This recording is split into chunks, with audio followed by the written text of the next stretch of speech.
नमस्कार साथियों, कुछ बात करें यूट्यूब चैनल पर एक बार फिर आपका बहुत बहुत स्वागत है। हमारी जो हजारों वर्ष की परतंत्रता रही, हमारी हजारों वर्ष की जो दास्तां रही, पहले हम मुस्लिम बादशाहों के दासत्व में रहे और इसके बाद अंग्रेजों के दासत्व में रहे। इस पूरी दास्तां की श्रृंखला ने हमारे अंदर हमारी उपलब्धियों पर गर्व करने का भाव हमारे हृदय से निकाल दिया। वरना जब हम महाभारत पढ़ते हैं या रामायण पढ़ते हैं तो उस समय के उन्नति का, उस समय के विकास का जो वर्णन उन ग्रंथों में है, उन पर हम गर्व क्यों नहीं करते। उस समय का युग आज के युग से कम विकसित नहीं था। आर्थिक रूप से और तकनीकी दृष्टि से, विज्ञान और शिक्षा की दृष्टि से उस समय का युग आज के युग के बराबर या उससे उन्नत क्यों नहीं था, यह भाव हमारे हृदय में क्यों नहीं जागता। क्योंकि दासत्व ने हमारे हृदय के अंदर हीनता का भाव भर दिया है। वरना एक महाभारत का एक छोटा सा उदाहरण मैं आपको देना चाहूंगा कि महाभारत के सभा पर्व में लिखा हुआ है, उस समय एक बहुत बड़ा योद्धा हुआ जरासंध। आप सब लोगों ने उसका नाम सुना होगा, बहुत वीर था वो।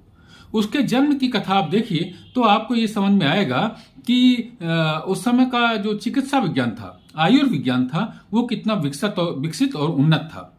लेकिन हम उन सारी कथाओं को वैज्ञानिक दृष्टि से देखने के स्थान पर उन्हें कपोल कल्पित मानते हैं। जरासंध की कहानी यह है कि जरासंध के पिता का नाम था बृहद्रथ। उनके कोई संतान नहीं हो रही थी तो एक ऋषि के पास में वो गए थे। ऋषि उनके पास में आए थे और ऋषि ने उन्हें एक आशीर्वाद दिया या कुछ भी दवा या कुछ भी ऐसा दिया होगा जिससे उनकी दोनों रानियों का गर्भ स्थापन हुआ। और उस गर्भ स्थापन से जब उनके जो शिशुओं ने जन्म लिया वो दोनों ही अविकसित थे। ग्रंथ में तो ये वर्णन है कि दोनों रानियों को जो शिशु हुए वो एक रानी के गर्भ से बाएं हिस्से का एक शिशु हुआ और दूसरे रानी के हिस्से से एक दाहिने हिस्से का शिशु हुआ। इसका आप उसमें ग्रंथ में देखिए, इसके बाद आगे की चर्चा करता हूं। यह है साथियों महाभारत ग्रंथ का सभा पर्व। और इस सभा पर्व में ये देखिए दिया हुआ है कि प्रसव काल पूर्ण होने पर उन दोनों रानियों ने यथा समय अपने गर्भ से शरीर का एक एक टुकड़ा पैदा किया।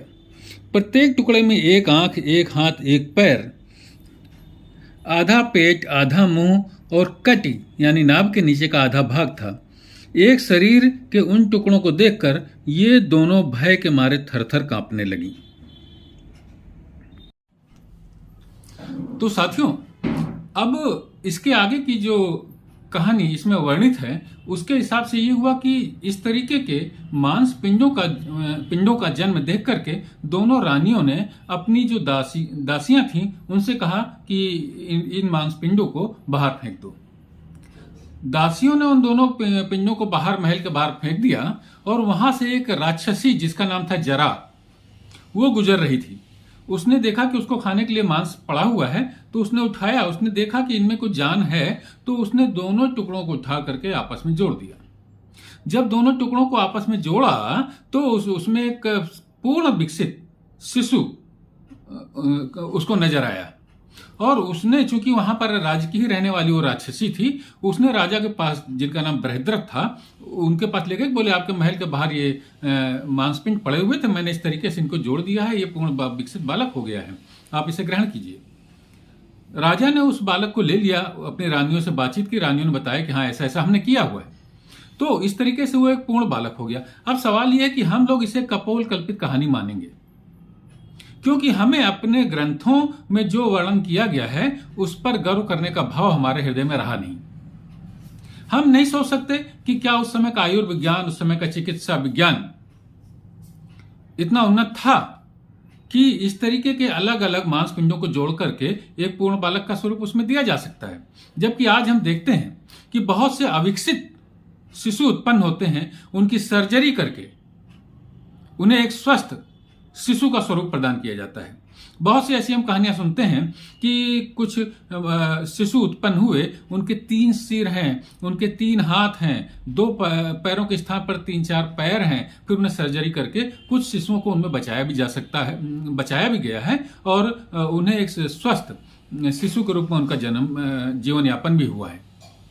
लेकिन हम इस बात पर गर्व नहीं कर सकते कि उस समय का चिकित्सा विज्ञान इतना उन्नत था कि 2 मांसपिंडों को उस समय जोड़ करके एक स्वस्थ शिशु का जीवन बनाया जा सका, क्योंकि इस पूरी प्रक्रिया जो दासत्व की प्रक्रिया रही है उसने हमारे अंदर से गर्व करने का भाव, हमारे इतिहास पर, हमारे ग्रंथों पर गर्व करने का भाव हमसे छीन लिया है। वरना आप जानिए कि इतने बड़े बड़े युद्ध हुए, जितने बड़े बड़े युद्ध मानव के ज्ञात इतिहास में विश्व में कहीं नहीं मिलते, जैसे राम रावण का युद्ध हुआ, महाभारत का युद्ध हुआ, और हमारे इन ग्रंथों में देवताओं और असुरों के बीच के तमाम युद्धों का वर्णन है।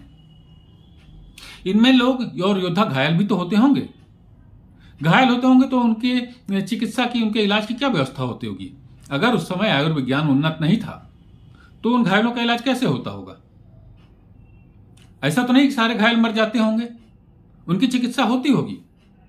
और हम क्यों नहीं मानते, जबकि हम महाभारत ग्रंथ पढ़ने पर हमें समझ में आता है कि उस समय राजमहलों का वर्णन देखिए, कितने बड़े बड़े राजमहल और कितनी उन विकसित तकनीक के द्वारा उन राजमहलों का निर्माण किया जाता था और कितने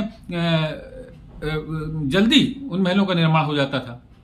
एक बहुत बड़े विद्वान हुए हैं, सूर्यकांत बाली नाम है उनका। जी हाँ, सूर्यकांत बाली।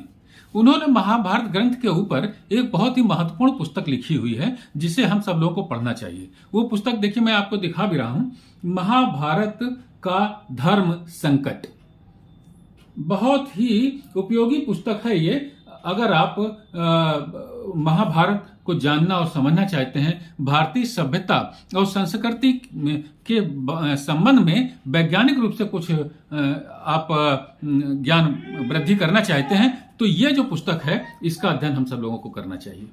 सूर्यकांत बाली नाम है इनका, ये जो इसके लेखक हैं। ये संस्कृत और हिंदी के और अंग्रेजी के तमाम भाषाओं के ज्ञाता हैं और बहुत उपयोगी पुस्तक लिखी है। मैं इसे भी पढ़ रहा हूं आजकल, और इसी के साथ साथ इसमें जो रेफरेंसेस दिए हुए हैं महाभारत ग्रंथ में उनकी खोज भी करता हूं। तो साथियों, हमें ये मानना चाहिए कि उस समय की सारी बातें जो हमारे इन ग्रंथों में, इन महाभारत में, वाल्मीकि कृत रामायण वगैरह में लिखी हुई हैं, ये कपोल कल्पित नहीं है। और उस समय का जो युग था वो आज के युग से कम उन्नत नहीं था, वैज्ञानिक दृष्टि से, तकनीकी दृष्टि से और आर्थिक दृष्टि से भी। तो साथियों, आज की चर्चा में बस इतना ही। कल किसी और मुद्दे पर आपसे बात करूंगा। तब तक के लिए जय हिंद, वंदे मातरम, नमस्कार।